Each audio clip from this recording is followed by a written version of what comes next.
Shalom peuple de Dieu, c'est le frère Jonathan Kiengi qui est devant vos écrans, téléphone, je ne sais pas quel support que vous êtes en train d'utiliser pendant ce moment.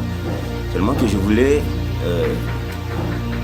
exhorter quelqu'un qui est pendant ce moment en train de passer dans des moments un peu durs, dans des circonstances un peu naufrage plutôt de sa vie.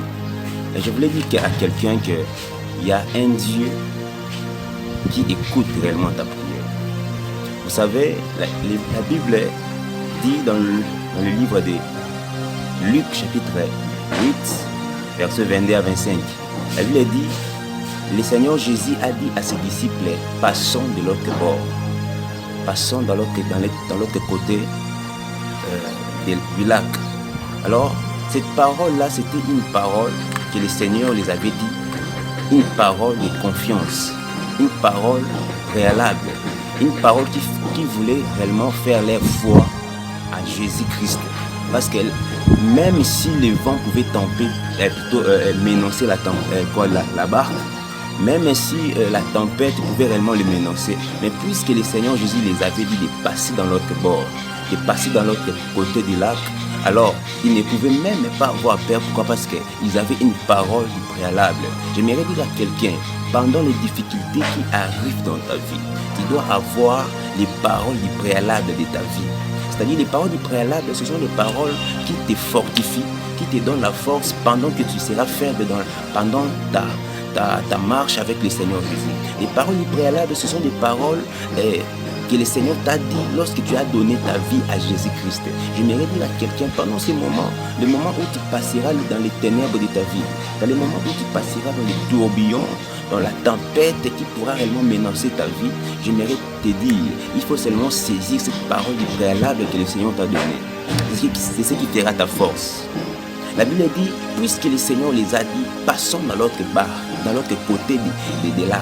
Allez, peu importe les problèmes qui pouvaient réellement les arriver dans la barque, ils ne pouvaient pas avoir peur, ils devaient juste faire confiance à leur Jésus. Ils pouvaient juste faire confiance à Jésus qui les avait dit de passer dans l'autre côté du lac. Prenons la vie d'Abraham. La Bible dit, le Seigneur Jésus a dit à Abraham, Genèse chapitre 12, versets 1 à 2. La Bible dit, le Seigneur Dieu a parlé à Abraham, il a dit, va-t'en de ton pays, à la maison de ton père, va dans un lieu où je te montrerai. Il n'a pas encore montré l'endroit, mais il a dit, va dans un endroit où je te montrerai. Ça signifie que avant d'abord que le Seigneur puisse te bénir, il a d'abord commencé à dire à Abraham de quitter, de se détacher de ses ressources, de se détacher de son milieu, de son zone de confort. Il y a des fois, le Seigneur attend à ce que nous puissions nous détacher de ce qui fait notre joie, de ce qui fait notre bonheur. Il veut réellement que nous puissions nous détacher des choses qui peuvent réellement d'ailleurs aussi empêcher notre épanouissement dans le monde. Et il a dit, va dans le pays où je te montrerai. Et puis, il a commencé à dire dans le verset 2, je te bénirai. C'est-à-dire, ce n'était pas réellement l'endroit qui pouvait réellement bénir la vie d'Abraham, mais c'était réellement les paroles du préalable que l'Éternel Dieu l'avait dit qui pouvait réellement bénir sa vie. C'est ainsi, j'aimerais dire à un Abraham, devant de l'autre, tu n'as pas seulement obligé de choisir un endroit où tu vas partir, parce que les Abraham, ce sont des personnes qui ne choisissent pas les endroits comme des hommes de Lot. C'est ainsi qu'il a commencé à dire à Lot de choisir. Et Lot s'est précipité de choisir un endroit qui frappait à ses yeux. Et puisque Abraham, il avait une parole du préalable, la Bible dit, Lot, quand il a choisi, et Abraham aussi est parti dans la direction contraire. Pour dire à quelqu'un, ce n'est pas l'endroit qui va influencer ta vie. Ce n'est pas l'endroit qui va te bénir, mais c'est toi qui vas bénir l'endroit parce que tu as une parole du préalable.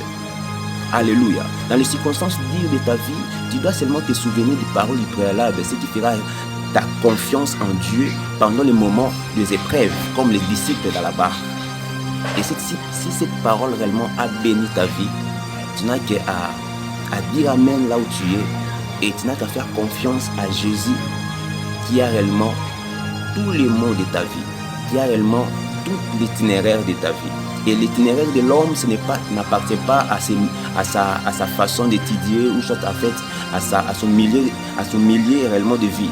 Mais l'itinéraire de l'homme appartient à Dieu qui connaît réellement la destinée de tout et chacun de nous. Gloire au Seigneur, je pense que cette parole t'a béni et que le Seigneur, Dieu te bénisse et te donne la tranquillité là où il y avait des troubles ou des tourbillons dans ta vie. Merci Jésus. C'est le frère Jonathan Kiengi qui vous a parlé ce soir.